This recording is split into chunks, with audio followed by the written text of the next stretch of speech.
Hello बच्चों, कैसे हैं आप लोग। उम्मीद है कि आप मस्त होंगे, स्वस्थ होंगे और अपनी पढ़ाई को जारी कर रहे होंगे। बच्चों, यहाँ पे हम लोग क्लास 12 कक्षा 12 का जो फिज़िक्स है उस फिज़िक्स का रिवीजन स्टार्ट करने वाले हैं। और ये रिवीजन हम बिल्कुल पहले चैप्टर से स्टार्ट कर रहे हैं। और बच्चों, आज का जो हमारा टॉपिक है वो आवेश है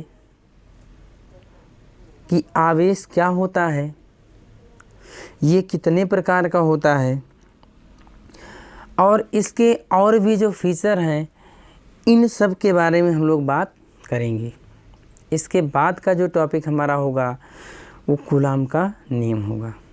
तो आइए बच्चों, बहुत ज़्यादा बातें ना करते हुए हम बिल्कुल अपने टॉपिक को स्टार्ट करते हैं। तो बच्चों, हमारा जो टॉपिक है वो क्या है? आवेश। क्या है बच्चों? आवेश। ठीक है, आवेश क्या होता है तो हम आपको थोड़ा सा परमाणु के माध्यम से चीज़ों को समझाने का प्रयास कर रहे हैं। जैसे भाई हमारा क्या है, परमाणु एक है जिस परमाणु में क्या होते हैं बच्चों, आप कहेंगे सर इलेक्ट्रॉन, प्रोटॉन और न्यूट्रॉन, ये तीनों चीज़ें होते हैं। प्रोटॉन और न्यूट्रॉन क्या होता है? नाभिक में होता है। और इलेक्ट्रॉन बच्चों इनकी बाहरी कक्षाओं में क्या करते हैं? चक्कर लगाते हैं। क्या करते हैं? चक्कर लगाते हैं। तो आप कह सकते हैं कि सर यहाँ पे इलेक्ट्रॉन चक्कर लगा रहे हैं, तो इन चक्कर लगाने के लिए इनकी कक्षाएं अलग अलग डिवाइड हैं। तो इलेक्ट्रॉन की नंबर्स की भी बात अगर हम करेंगे तो वो भी तो क्लासिफाइड होना चाहिए। तो इनका क्लासिफिकेशन करने के लिए आप लोग पढ़े होंगे कि भाई इलेक्ट्रॉनिक विन्यास। क्या पढ़े होंगे? इलेक्ट्रॉनिक विन्यास कि पहली कक्षा में 2 इलेक्ट्रॉन रह सकते हैं, दूसरी कक्षा में 8 इलेक्ट्रॉन, तीसरी कक्षा में 18 इलेक्ट्रॉन, अगली कक्षा में 32, 50 एंड सो ऑन। इस तरह से जो किसी भी परमाणु में इलेक्ट्रॉन क्या होते हैं? फिल होते हैं। और ये प्रक्रिया हमारी क्या कहलाती है बच्चों? इलेक्ट्रॉनिक विन्यास। क्या कहलाती है? इलेक्ट्रॉनिक विन्यास। तो अब हम क्या कह सकते हैं कि पहली कक्षा में 2 इलेक्ट्रॉन, दूसरे में 8, तीसरे में 18, 32, इसी तरह से किसी भी परमाणु में इलेक्ट्रॉन फिल रहते हैं या फिल किए जाते हैं।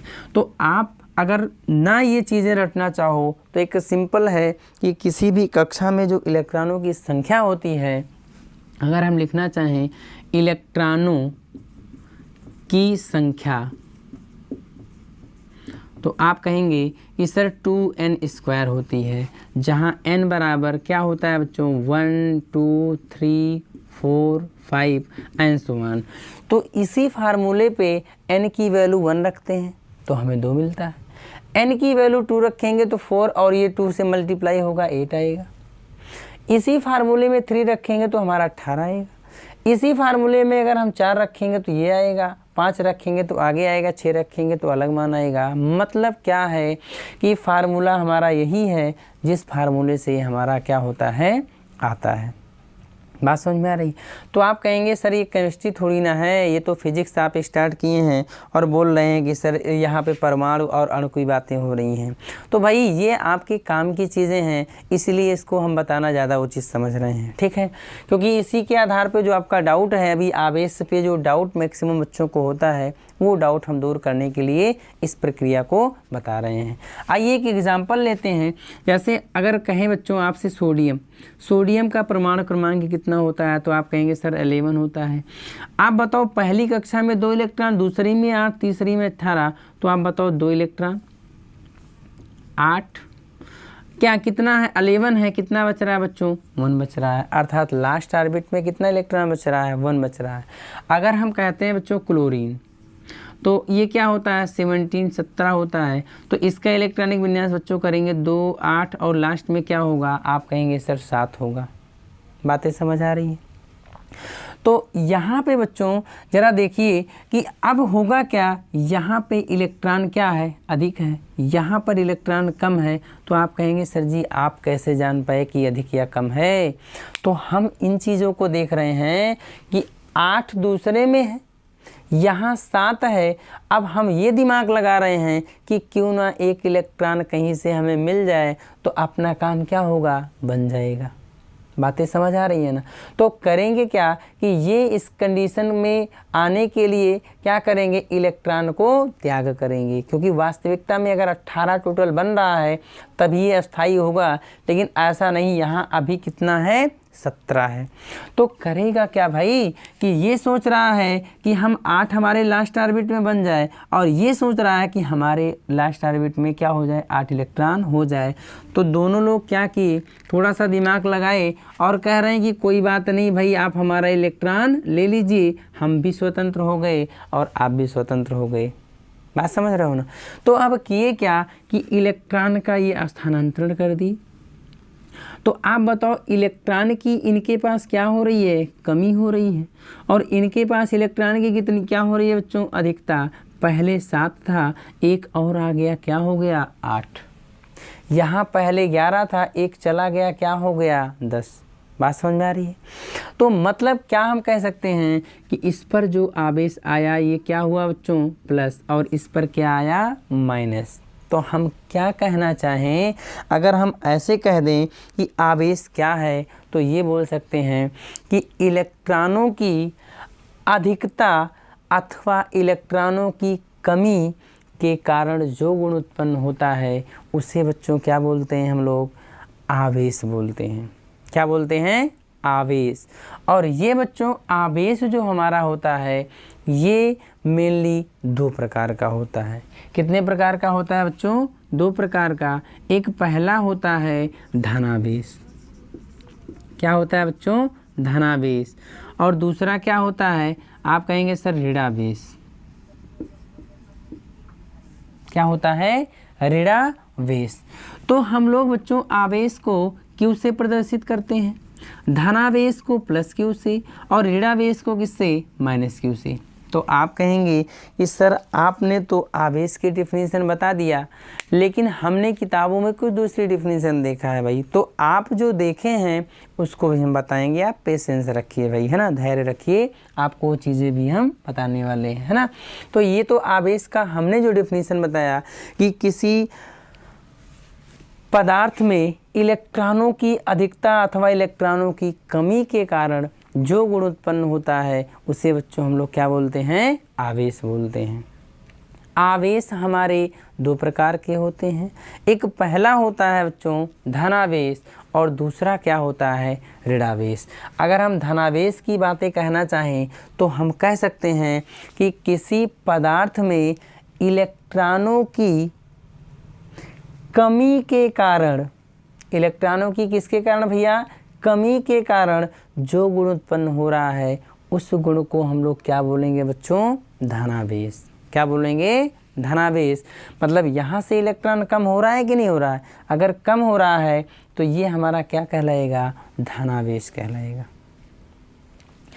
ऋणावेश क्या होगा कि अगर हम यहाँ का इलेक्ट्रॉन इसको दे रहे हैं, अर्थात इसके पास इलेक्ट्रॉनों की क्या हो रही है, अधिकता हो रही है। तो जब इलेक्ट्रॉनों की अधिकता होगी तो उसके कारण जो गुण उत्पन्न होगा बच्चों उसे हम लोग क्या बोलेंगे, आप कहेंगे सर ये हमारा हो जाएगा, सॉरी ये माइनस के प्लस कैसे हो गया, ये हमारा क्या हो गया बच्चों, माइनस अर्थात ऋणावेश। तो एक लाइन में कहना चाहें तो कह सकते हैं कि किसी पदार्थ में इलेक्ट्रॉनों की कमी के कारण जो गुण उत्पन्न होता है वो हमारा क्या कहलाता है, धनावेश।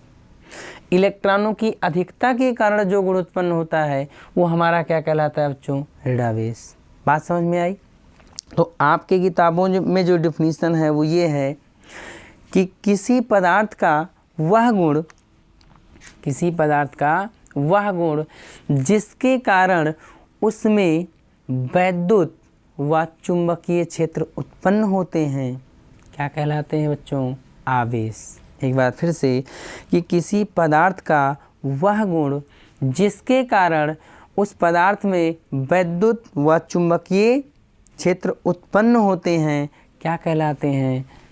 आवेश कहलाते हैं। तो आप बताओ बच्चों, इलेक्ट्रॉन का स्थानांतरण हुआ तो क्या यहाँ वैद्युत धारा आई कि नहीं आई? जब वैद्युत धारा आएगी तो चुंबकीय क्षेत्र तो आएगा ही ना। तो ये जो डेफिनेशन हम लोग देख रहे हैं या सुन रहे हैं, हम बता रहे हैं आपको, वो बेसिक डेफिनेशन भी यहीं से आया है। इसलिए हम आपको ये चीज़ें बताने का प्रयास पूरा किए। बातें समझ आई? तो भाई आवेश हमारा क्या है कि इलेक्ट्रॉनों की अधिकता अथवा कमी के कारण जो गुण उत्पन्न हो रहा है उसे बच्चों हम क्या बोलेंगे? आवेश बोलेंगे। ये हमारा दो प्रकार का होता है, एक पहला है धनावेश, दूसरा बच्चों क्या है? ऋणावेश। दूसरी चीज़ यहाँ बात आती है, जैसे मान लो दो हमारे पास प्लस प्लस आवेश हैं, दो हमारे पास बच्चों क्या हैं? माइनस माइनस आवेश हैं। एक प्लस आवेश है, दूसरा हमारा क्या है? माइनस है, और एक माइनस है बच्चों, दूसरा हमारा क्या है? प्लस है। अब आप ज़रा बताइए भाई, इन चीज़ों को अगर बेसिकली हम आपसे वैसे ही पूछ ले तो आप बहुत आसानी से बता सकते हैं कि अगर समान समान चीज़ें हैं तो वो हमेशा क्या होंगी? प्रतिकर्षित होंगी। क्या होंगी? प्रतिकर्षित।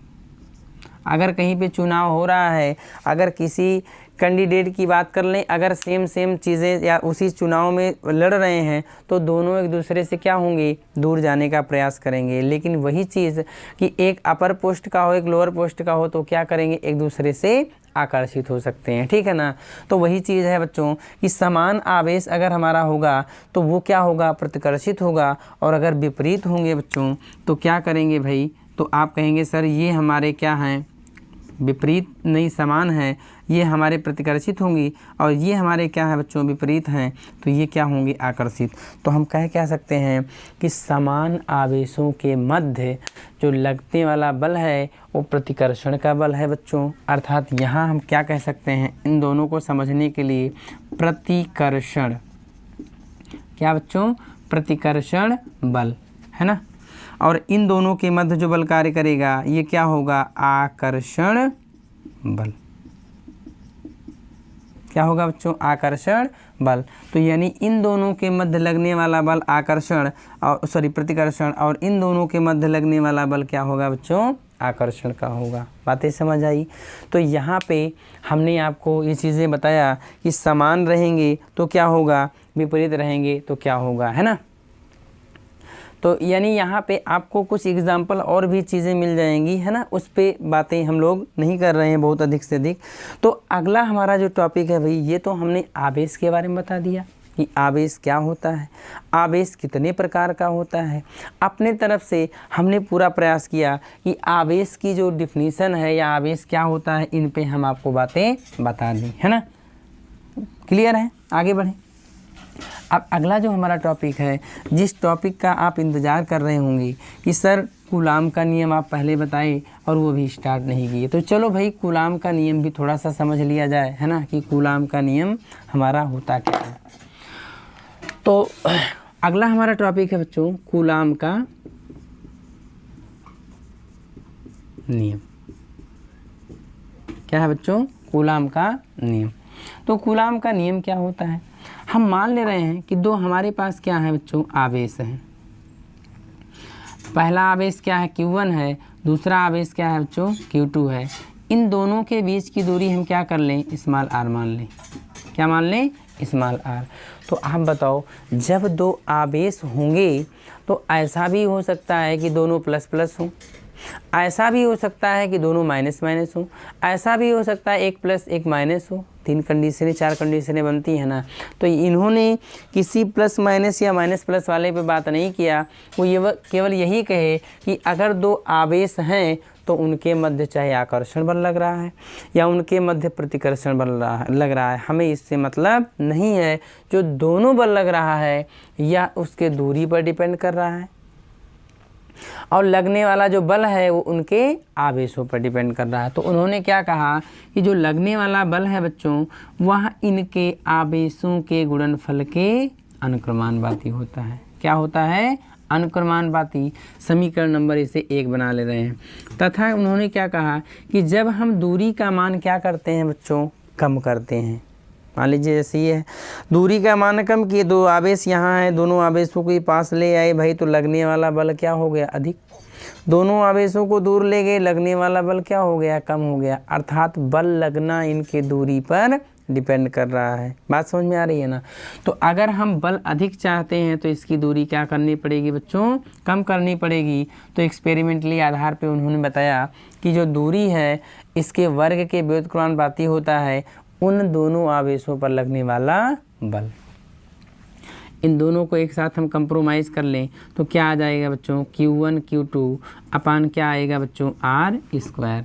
या यहाँ से F बराबर, इस समानुपाती सिंबल को हटाएंगे तो एक कांस्टेंट आ जाएगा 1/4πε0 इंटू K Q1 Q2 अपान क्या बच्चों, R²।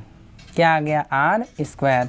जहाँ ये 1/4πε0, जहाँ 1/4πε0 इंटू K क्या है, नियतांक है। क्या है, नियतांक है। बात समझ में आ रही है। जिसका मान क्या होता है, 9 × 10⁹ क्या होता है बच्चों, 9 × 10⁹ अगर आपसे कह रहे हैं मात्रक क्या होगा, न्यूटन मीटर स्क्वायर बटे क्या बच्चों, कूलाम स्क्वायर। बात समझ में आ रही है। यहाँ आप कहेंगे सर एप्सिलॉन 0 क्या है, तो एप्सिलॉन 0 बच्चों आपका क्या है, निर्वात की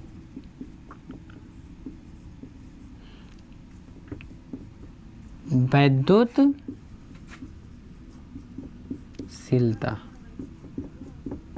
क्या है बच्चों, निर्वात की वैद्युतशीलता है। इसका मान क्या होता है, आप कहेंगे सर 8.85 इंटू 10⁻⁻12। क्या होता है, 8.85 इंटू 10⁻⁻12 कूलाम स्क्वायर बटे न्यूटन मीटर स्क्वायर। क्या होता है, कूलाम स्क्वायर बटे न्यूटन मीटर स्क्वायर। बातें समझ आ रही। अब यहाँ से एप्सिलॉन 0 का ये तो आ ही गया। यहीं से बच्चों अगर हम इसका बीमीय सूत्र निकालना चाहें, एप्सिलॉन 0 का मात्रक, थोड़ा सा इन चीज़ों को समझा जाए भाई कि अब 4π और इसका कोई मात्रक तो होता नहीं है। तो F अगर यहाँ से एप्सिलॉन 0 को यहाँ लेके चले जाएं भाई, है ना, क्रॉस मल्टीप्लाई करके, तो आप बताओ एप्सिलॉन 0 बराबर क्या होगा बच्चों। तो आप कहेंगे कि सर Q1 Q2 बटे R² और डिवाइडेड बाई क्या होगा, F। क्या होगा, F। तो आप बताओ यहाँ से आवेश का जो हमारा मान है, अगर आपको चीज़ें ना समझ आ रही हों तो हम यहाँ पे करके आपको दिखा दे रहे हैं। F इंटू 4π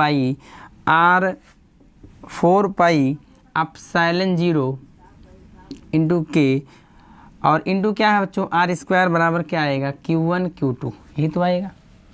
यहाँ से एप्सिलॉन 0 अगर निकालेंगे तो Q1 Q2 और डिवाइडेड बाई F इंटू क्या होगा बच्चों, R²। बाकी ये हमारा 4π इंटू K हमारा क्या है, कांस्टेंट है, ठीक है। तो यहाँ से एप्सिलॉन 0 का मान अगर निकालेंगे तो आवेश का क्या होता है बच्चों, आवेश का क्या होता है, आप कहेंगे सर कूलाम होता है। क्या होता है, कूलाम। और अगले का भी क्या होगा बच्चों, कूलाम होगा। बल का क्या होता है, बल का आपका न्यूटन होता है बच्चों। क्या होता है, न्यूटन। और इसका क्या होता है, मीटर स्क्वायर। तो ये क्या आ जाएगा बच्चों, कूलाम स्क्वायर बटे न्यूटन मीटर स्क्वायर। ये क्या आ गया बच्चों, एप्सिलॉन 0 का मात्रक। क्या आ गया, एप्सिलॉन 0 का मात्रक। और इसका क्या आ जाएगा, बीमीय सूत्र। जिन बच्चों को प्रॉब्लम है भाई इन चीज़ों को समझने में, परेशान न रहिए, बस धैर्य बनाइए। वो वीडियो हम ज़रूर डाल देंगे कि आपकी समस्याएं जिससे दूर हो जाएं। तो इसका क्या होता है बच्चों, AT होता है और 2 लगा ऐसे लिख देंगे। न्यूटन का क्या होता है, MLT-2 बल का होता है। और लंबाई मीटर अर्थात L2 हो जाएगा बच्चों। या इसे हम सॉल्व करेंगे A2T2 डिवाइडेड बाई क्या होगा बच्चों, L1 और 2 क्या हो जाएगा, 3 T के पावर माइनस क्या आ जाएगा बच्चों, 2। क्या आ जाएगा, 2। या आप बताओ इसको ऊपर ले जाएंगे तो क्या आएगा, आप कहेंगे सर M-1 L-3 टी के पावर 2 और टी के पावर -2, तो डेट मीन्स क्या आएगा बच्चों, टी के पावर 4 आएगा। और ए आपका क्या है, यहाँ पे 2 है ही, अर्थात एप्सिलॉन 0 का जो हमारा बच्चों बीमीय सूत्र आ गया वो क्या आ गया बच्चों, m के पावर -1 l के पावर -3 T4A2, ये हमारा क्या आ गया, एप्सिलॉन 0 का बीमीय सूत्र आ गया। बातें समझ आई? तो उम्मीद है कि ये बातें आपको समझ आई होंगी। आइए इस पे न्यूमेरिकल एकात लगा लिया जाए जिससे आपका ये कॉन्सेप्ट क्लियर हो जाए, है ना। अगर आपको ना समझ आ रहा हो या कोई डाउट हो तो आप वीडियो को फिर से एक बार ज़रूर देख लीजिए, है ना, आपकी प्रॉब्लम सॉल्व हो जाएगी। फिर भी अगर कोई प्रॉब्लम होती है तो आप कमेंट कर दीजिए और उस प्रॉब्लम को हम दूर ज़रूर कर देंगे, ठीक है। मान लीजिए बच्चों हम क्वेश्चन क्या है कि ऐसे बोल दे कि 3 कूलाम तथा 4 कूलाम के 2 बिंदु आवेश, क्या है, 3 कूलाम तथा 4 कूलाम के 2 बिंदु आवेश एक दूसरे से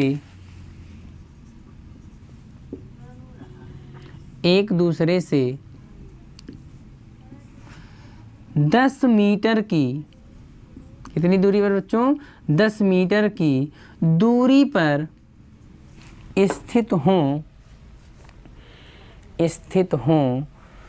तो उनके बीच लगने वाला बल ज्ञात कीजिए।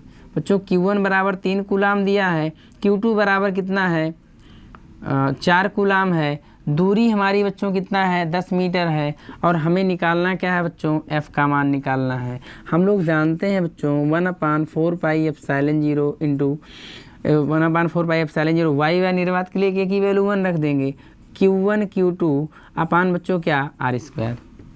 इसकी वैल्यू हम लोग जानते हैं 9 गुणे 10 की घात क्या होता है बच्चों, 9। 1/4 पाई एप्सिलॉन 0 की वैल्यू हम लोग जानते हैं कि नहीं जानते हैं, 9 गुणे 10 की घात 9। यूनिट अगर आप पूछते हैं तो यूनिट क्या हो जाएगा बच्चों, न्यूटन मीटर स्क्वायर बटे क्या, कूलाम स्क्वायर। आवेश का क्या होगा बच्चों कि आवेश पहला 3 है, दूसरा क्या है 4, दूरी कितना है 10 और इसका स्क्वायर। सॉल्व कर लेते हैं बच्चों, 9 और ये क्या आ जाएगा, 4 तियाँ 12, कितना आ जाएगा, 4 तियाँ 12, और ये गुणे 10 की घात कितना हो जाएगा, 9 होगा। और इसे अगर हम देखते हैं तो 10 की पावर क्या आ जाएगा, कितना आ जाएगा, 10 की पावर हमारा होगा 2। तो इसकी 2 पावर से 2 पावर क्या कर देंगे हम लोग, कैंसिल कर देंगे। तो यहाँ कितना आ जाएगा, 12 9 कितना होगा भाई, 108 गुणे 10 की घात क्या बच्चों, 7 न्यूटन। या अगर इसे और सॉल्व करना चाहें तो F बराबर क्या होगा भाई, 1.08 गुणे 10 की घात क्या आ जाएगा बच्चों, 9 न्यूटन। ये क्या हो गया, उस पर लगने वाला, अर्थात इन दोनों आवेशों के बीच लगने वाला जो बल है वो बच्चों क्या आया, इतना न्यूटन आया। बच्चों अगर ये